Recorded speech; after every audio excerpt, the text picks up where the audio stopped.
Keel to come forward to light the Christ candle and read the daily word.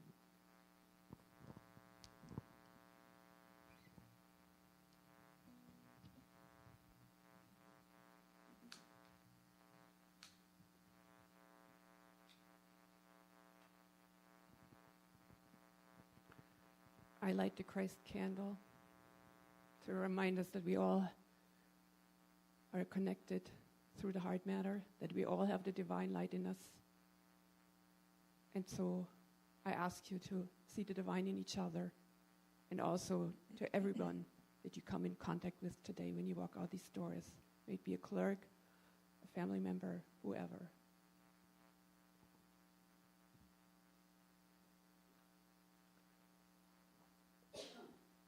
Man, it's hot in here. I think you have your candles, your divine light burning brightly today. The daily word for today, the third Sunday in Advent for December 16th, is love.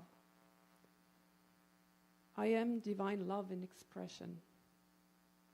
I am a creative spiritual being, and the substance with which I create is divine love. This includes the loving feelings I may experience as my day unfolds. These are important elements, but divine love exists deeper than feelings, at the very core of my being. The Trappist monk and author Thomas Merton described love as an intensification of life. My life today is deepened and strengthened by the creative intensity I bring to every choice. It is only by allowing the substance of love to shape my day and that I can intensify my life experience and be a blessing to others. I am divine love in expression, and my heart is open to every opportunity that they will bring to share that love with others. And from 3 Colossians, verse 14, above all, clothe yourselves with love, which binds everything together in perfect harmony.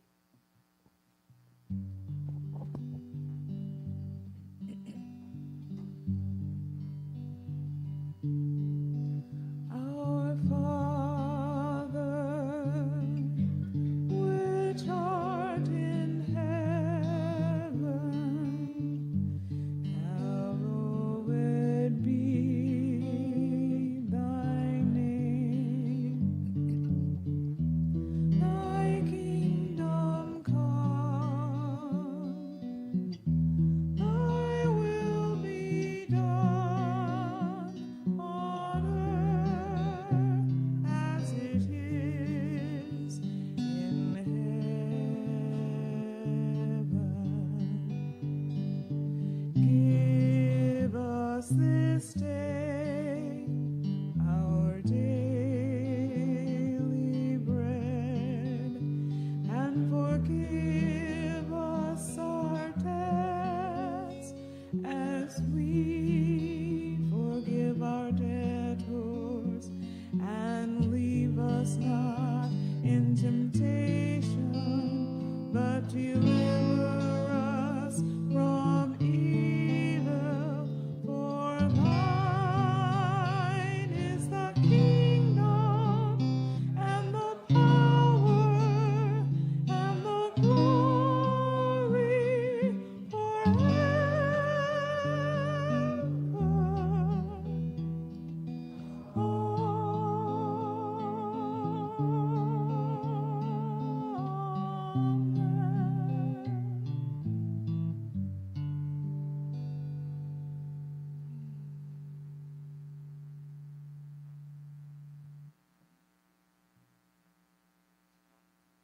And today, we think about Christmas past, Christmas present,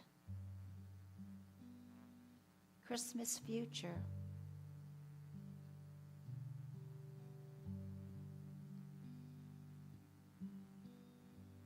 So in the Christmas past, do you realize the gift you are to the world, from a little child to who you are now?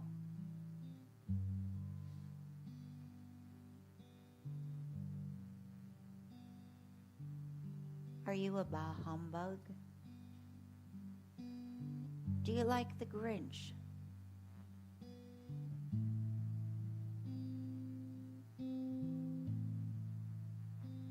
Or would you rather be with Frosty the Snowman and Rudolph?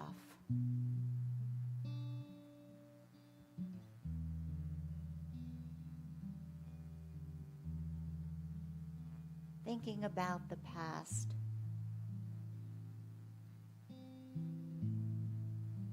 think about the little boy that says, "God bless us, everyone."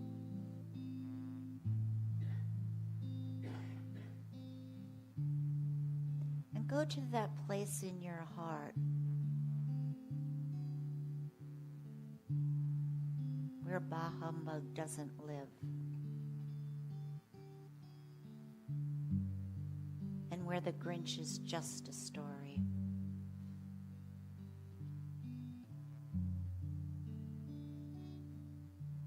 And Rudolph's red nose delighted you as a child.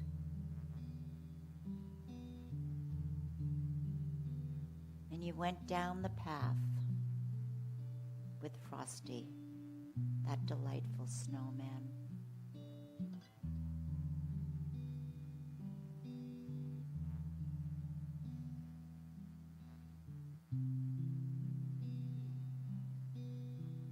And now we're going to choose another path, bringing Frosty with us. It's wide, and wholly joyous. And there is goodness and mercy and love all around us.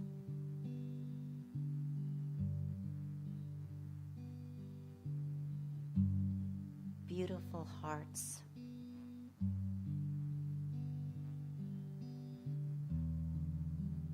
People singing peace on earth, goodwill towards men.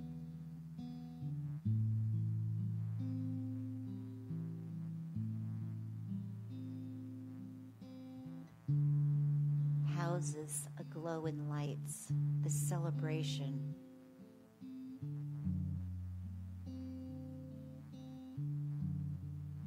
Celebration of the understanding that we are the Christ consciousness.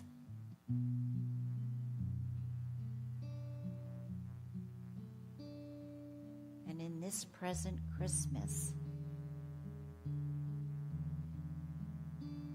the intention has already been set for joy and love. No expectation, only knowing.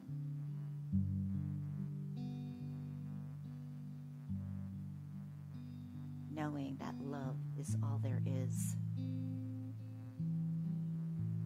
Knowing that as you're thinking of a year coming to an end,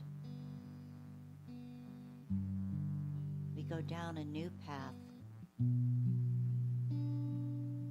to Christmas future.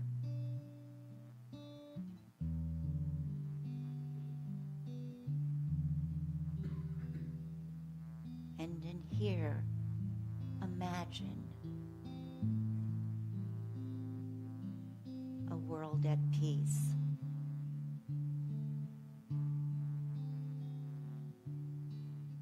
A holiday of love.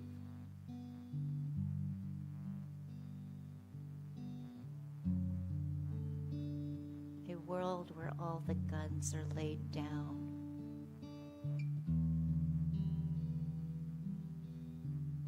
World where greed and hatred is dissolved.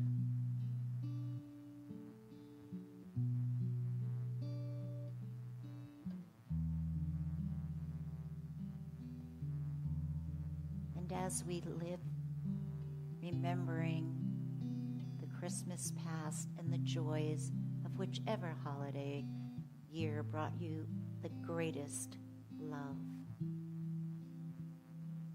Knowing in the presence that you bring that with you to your family and your friends.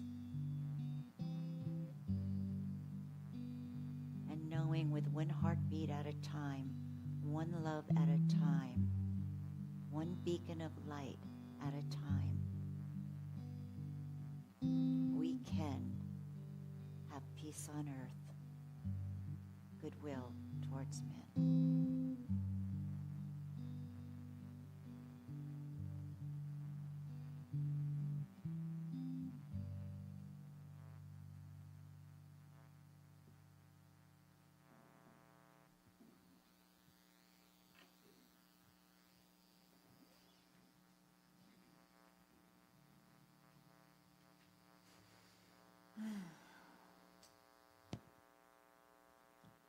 So an Indian mystic said, without freedom from the past, there's no freedom at all, because the mind is never new, fresh, or innocent. So at this time of year, during the holiday season, and we spoke about this a little bit at Thanksgiving time, that the ghost of Christmas past can sometimes come back to haunt us. And we begin to share time and meals with relatives, and, well, you know who all those relatives are, and the buried stories that can come out of nowhere, and they can hit like an earthquake at a 7.5. And yes, you can tell I'm from California, partly.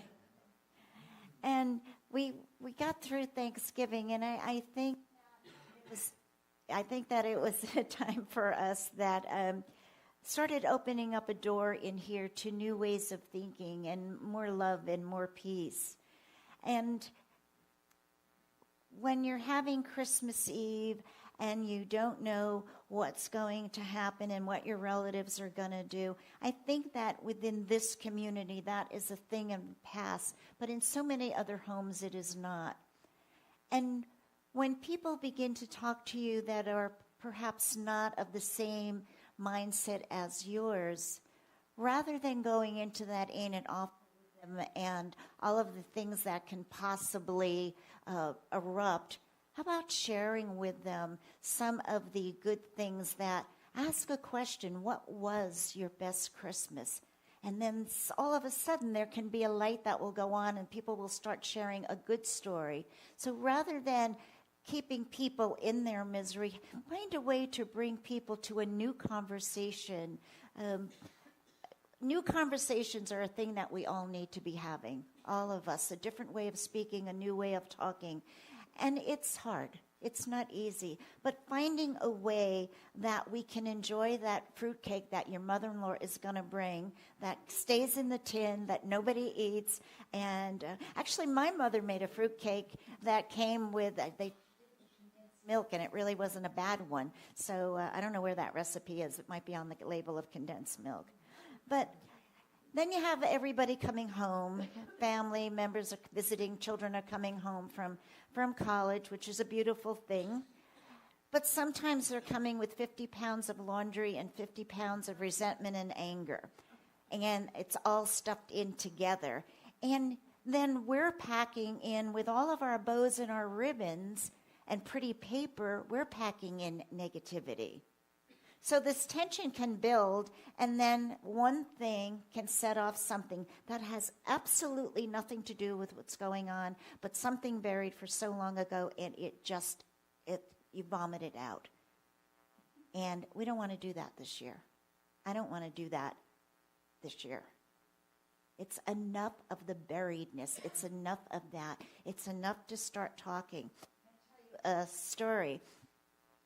My neighbors underneath are young, and they play video games. And when people are under you playing video games, it goes bong, bong, bong, bong, bong, and you go crazy. And then they had a new puppy when they moved in, and the dog barked and barked and barked and barked and barked. And then their door is on the street side, for those of you who know where I live. And because they're young, come running in and out, they were slamming the door and slamming the door. So it got a little bit crazy. So the wrong approach, I called management and I said, this is driving me crazy. I pay all this money to live here, blah, blah, blah, blah, blah, blah, blah. So management talked to them, and they came over and apologized, and they were very nice. And then Don't ask me why, but they were having a barbecue, and for some reason they decided to they have a big barbecue, and they were doing bacon. You know how much bacon grease is when it's this? And for some weird reason, they decided to pour it on my garden instead of theirs. So I come outside one day, and there's this big stain around one of my plants and all the rocks of bacon grease. Now I'm mad. I tell the truth, I'm mad. So I call up management and blah, blah, blah, blah, blah, blah. And then they go, da, da, da. So to get even, they started banging more with their thing, and their TV was louder, and now they didn't even ask the dog to stop barking, but they did stop slamming the door. So I was thinking about this in the past 3 or 4 weeks and thinking of things and new conversations and better ways to do things and all of the things that could have started with a conversation rather than for this particular thing calling management. So Friday, before everything got ready for the party, I sat down and I wrote them a note, and I told them that the world was crazy and that I couldn't stand being in conflict with my neighbors. And I said that, that we need to get along and blah. I don't know what I said. But anyhow, and said, the banging is getting a little bit much, but dog's barking, but that's not such a big deal. And I said, I do everything I can on Sunday morning. I literally, and I do, tiptoe around. It's the only day they can sleep in, blah, blah, blah. Anyhow, and I gave him a bottle of wine, said Merry Christmas, and let us be in peace. A much better way to handle things, would you not agree? So this morning I'm going out, and he was outside. Never when I leave are they outside. He was outside. And he gave me a big hug and said, thank you. Your TV never bothers us. We hardly ever hear you. Please live your life being relaxed in your own home. This is what I'm talking about new conversations, a new way to talk. And it's not an easy thing to learn. And can I do it 100%? God, no, and I wish I could, but I'm getting there. And when I was thinking about this morning when I was journaling, you guys, for me, have been the beginning of finishing school. Yeah, I figure I'm going to be here another 15, 20 years before I die. But in the meantime, this is my finishing school. And if we can look at each other in that, showing our good, our bad, our ugly, but being aware that we're not done yet. We're here because we're not done yet. I'm not done yet. So I thought about that. How great, Unity finishing spiritual school. I like that. So anyhow. So right now then we can make a decision to have a good holiday. And one of the things I want to speak about today is gift giving. Gift giving is not a keeping track of things. Gift giving is, well, if you give cheap to me, I'll give cheap to you. Oh, God, they buy gifts that are $50. I don't want to spend $50. How do I get a gift for $50 that's going to look $10 and it'll look like $50? And don't do that. Don't do that. Give from your heart. And what I do is I try to keep mental notes. If somebody sees something, and Patty, I went back to Kohl's. I could not find that cape. Patty fell in love with this cape, and she wouldn't let me buy it for her, and I went back, and it wasn't there. So instead, she's getting a really new style haircut, but that's okay. But anyhow, when you hear somebody say something, I remember Sandy saying something to me about always wearing pretty pins, and she brought me a pretty pin. And see, you're hearing things, and it's not about giving me gifts. That's not what I'm talking about. What I'm talking about is little, big, indifferent, handmade, beautiful, that bowling ball angel in my office. Have you all seen the bowling ball angel in my office that Renee made? It's hysterical. I love it. Stop in and visit it. But giving something that makes you happy, but is also from the heart. And for those of you who are bad receivers, knock it off. Do you know how frustrating that is to be so excited to give somebody something?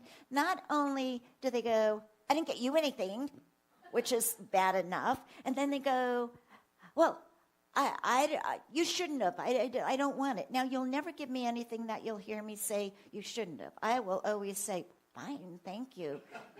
Somebody, I forgot who it was, but who came to the party, and they called up and they said, could I bring a bottle of champagne? I said, you'll never hear me say no to a bottle of champagne. My point is giving and receiving graciously. Knowing, there's been period of times in my life when I've had nothing, and people helped me. And now I'm in a period of life and time where I'm stable, and now I can help other people. You pass it forward, you give. It's not keeping track. So as you're thinking of gifts, and as you're thinking of sharing, and as you're thinking the biggest gift of forgiveness, love, understanding, we all fall short of that at some periods in our lives. It can be a present thing, or it can be something that happened years ago. But when do you let go of it? When do you let it happen? So this decision then is that we have to be able to not say, let go, let God, let go, let God, let go, let God. I'm perfect, whole, and complete. I'm perfect, whole, and complete. Yeah, those are true things, but not when they become cliches. But when you say inwardly to yourself, I am perfect, whole, and complete. I am enough. I'm reading Michelle Obama's book, and oh my God, you know how many times she said she was not enough, not enough, not enough? Even right up to when they're candidating, she's still saying, I'm not enough. We are enough. We are. Another thing for the holidays, learn to say no. No is an acceptable answer. You ask somebody if they can do something, they can say yes or they can say no. It's that simple. And no is an acceptable answer. Don't be afraid, because then you take on more than you can handle. You burn out, and it's not a good place to be. And relationships. Relationships take compromise. Whether it's a relationship of marriage, just love in romantic, casual families, it takes compromise and it takes understanding. And sometimes that's not easy either. Sometimes it's not easy, but it's something that we need to do. Step back. Step back and know when to walk away and say, I can't do this now. I can't tell you how many times I said to my daughter, right now, the best thing that you could do is get out of my sight. Because I knew, if not, it would go on and on and on and end up in a thing. And then when she got older, she goes, do you know how many times you told me to get out of your sight? I said, it's better than beating you to death. So there's always an answer. There's always an answer. But there's real work to do. And there's real work to do during the holidays and during our lives so that we don't jump into a whiskey bottle and stay there until it's all over or become paralyzed in depression. Depression can paralyze you. It just makes you a walking zombie. You walk through it and you don't know what's going on. You're not letting anything touch you. Good, bad, or indifferent. Nothing can touch you. You're just this robot walking through it thinking that it will get over. I had many Christmases alone, and I would go, it's just 24 hours, and it's 20 hours left, and it's 16 hours left, and if I go to bed at 10 and sleep through it, I'll wake up and it'll all be over. No fun. No fun. Don't do that to yourself. Reach out and plan. If you have a holiday, a New Year's Eve or Christmas Eve or Christmas Day, and you don't have something planned, plan something for yourself. Buy a great gourmet dinner at a great place and get a candle, take a bubble bath, rent movies, watch Mrs. Maisley. That'll make you laugh. But in other words, plan, because if you don't plan, then you fall apart. It's really important. And you have to do this with enthusiasm. The Greek deviation of the word enthusiasm means God within. Did you ever think of that when you're saying you're enthusiastic? That is God within. And true enthusiasm, doesn't that make you excited and happy? Oh my God, I just love it. It makes you heavenly divine. Friday night, I was heavenly divine. I was heavenly divine Saturday. I'm heavenly divine today. Enthusiasm, when you love what you're doing and when God within and you feel happy and you have this spiritually fit feeling. And not only holidays, but all the time. What do you do each day that you're enthusiastic about, where God within is moving for you? And you're recognizing that. The minute you recognize it within yourself, you have to recognize it within somebody else. And the reality is the divine loving presence of God. All things are possible with that. We know that. Look at this. I'm only on page 2, and look how much I've said. I didn't write any of what I'm saying. That's one of my good things that I do.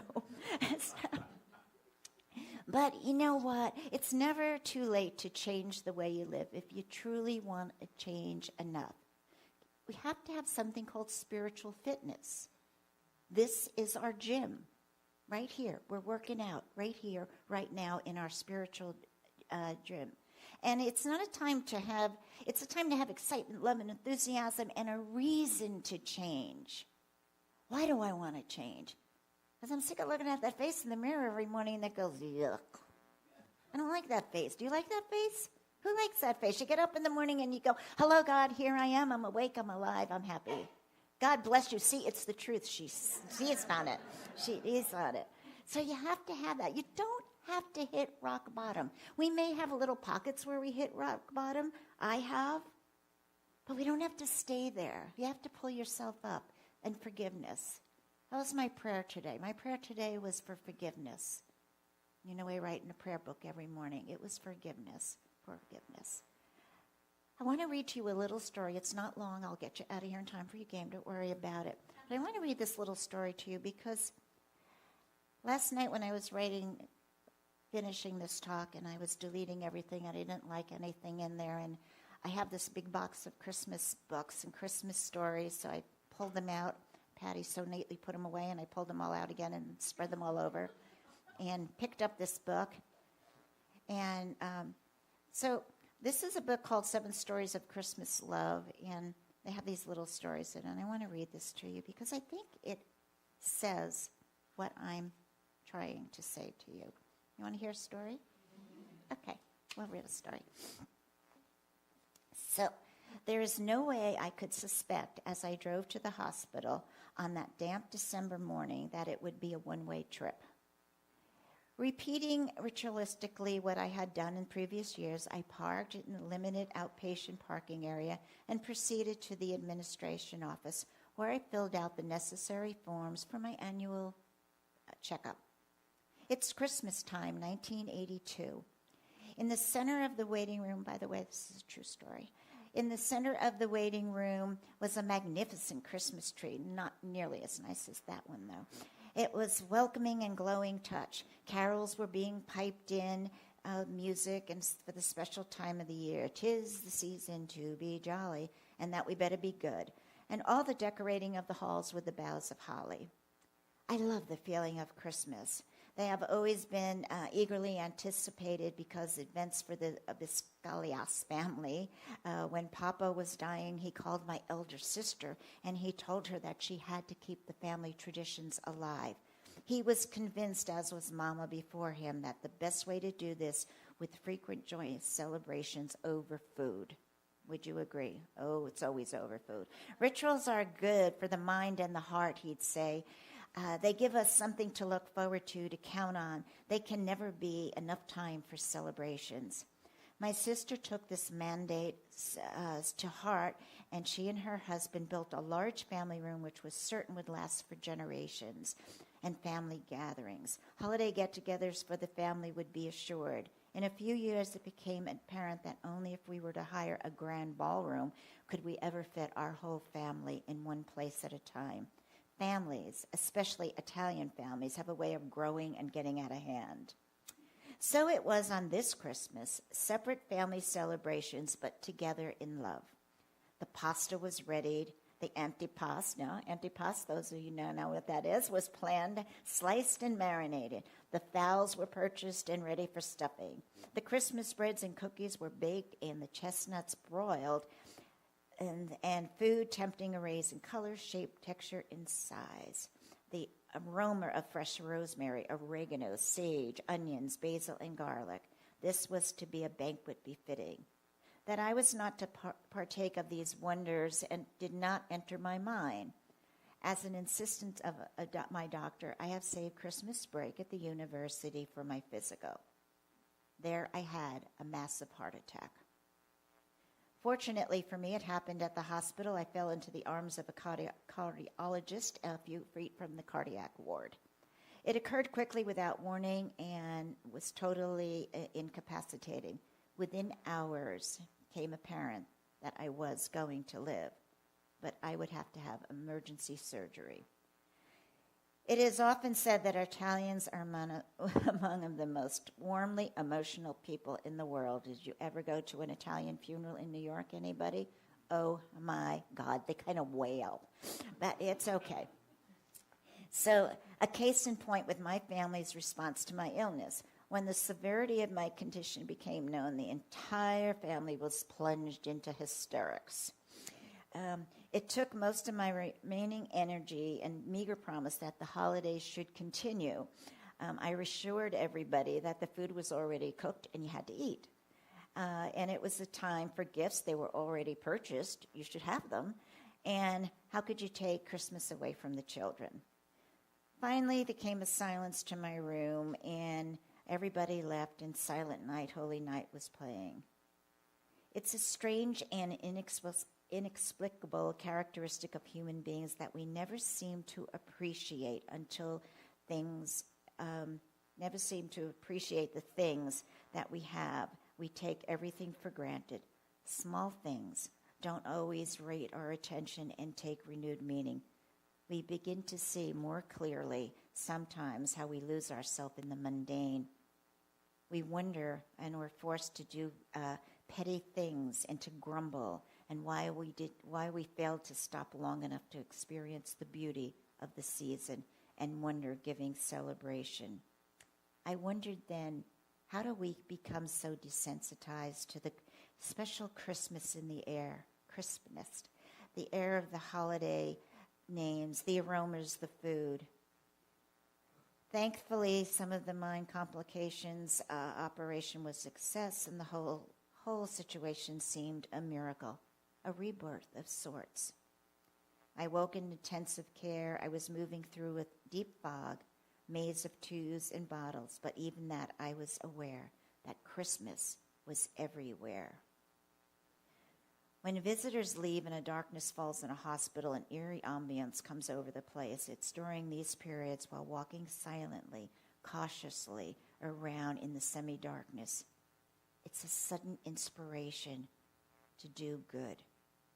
So to the elderly woman in the room immediately next to me, I gave her my poinsettia with a healthy service of my sister's best egg custard.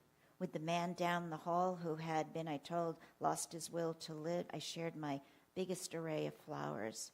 I also delivered portions of frittata dosa, which is certainly some kind of thing with cornmeal, and they fry it, and I don't know what the Italians do with that. It's a weird one. Never had that one. I gave the wonder of my ambrosia to the nurses. In a few hours, we all became friends, bound together by the mystery of a shared moment. We decided to organize the charter member of the Open Heart Club, class of 82. We formed a welcoming committee for the new patients who were already joining. I shall never forget the Christmas, which almost wasn't. Soon after, I returned home and started 2 family Christmases, one in January, one in March. I'm more aware of my mortality. At the same time, still amazed that I might not be as fortunate as those others, but it's useless to dwell on that. Rather, I will accept the challenge to suggest to make the rest of my life a Christmas celebration. So even in that, we have the opportunity to share, to give. You know, a family blessed in love, and coming from New York and coming from a lot of Italian people, I know how that is. But it's not just Italian people that have hearts like that. The Jewish people are as volatile as the Italian people when it comes to joy or sadness. Each one of our own ethnicities has their own ritual that they do, their own way of celebrating, some Christmas Eve, some Christmas Day, The Greeks have a different day for Easter than the other Catholics. And to honor that and to honor all people and to be able to understand that. You know, Eileen Caddy is one of my favorite writers, and she wrote, "Life is full of overflowing with new, but it's necessary to empty out the old to make room for that. And the Bible says no man puts on an old garment into a new, and no new wine into an old bottle." So the great teacher Jesus was telling us that we have to be continually living a new life. When the old one doesn't fit anymore and does not serve us well, it should be discarded. And that doesn't mean that the past is discarded. It means which doesn't serve us in the past to be discarded. That which hurts us, that which hurts other people. What fault we have in any of those things. We have so much goodness, and then we have that other side of us that goes sideways and disappoints us. But we don't have to stay locked there. There is a giveness. There is a goodness. So you this day then can find holiday memories, funny stories, hilarious turkeys that were undone. My first turkey I cooked with all the stuff inside it. I didn't know there was stuff inside it. You know, my mother always had the turkey in the oven at 5 a.m. Whoever saw that, you know? My former husband, he's 87 years old. He called me the night before Thanksgiving. He said, "Make sure you take the stuff out of the turkeys." I said, I did. So repeat with me as I release the past. As I release the past, I accept my oneness with God. I accept my oneness with God. I know that God's guidance and direction, is graciously moving me forward, I let go of old ideas, past experiences. I go of old ideas and past experiences that keep me from advancing on my journey, to have a harmonious, peaceful life. So I say to you today, release and let go. Say it to yourself, release and let go, release and let go, release and let go. And so ends this lesson, and so begins a very precious moment. Thank you, God, and so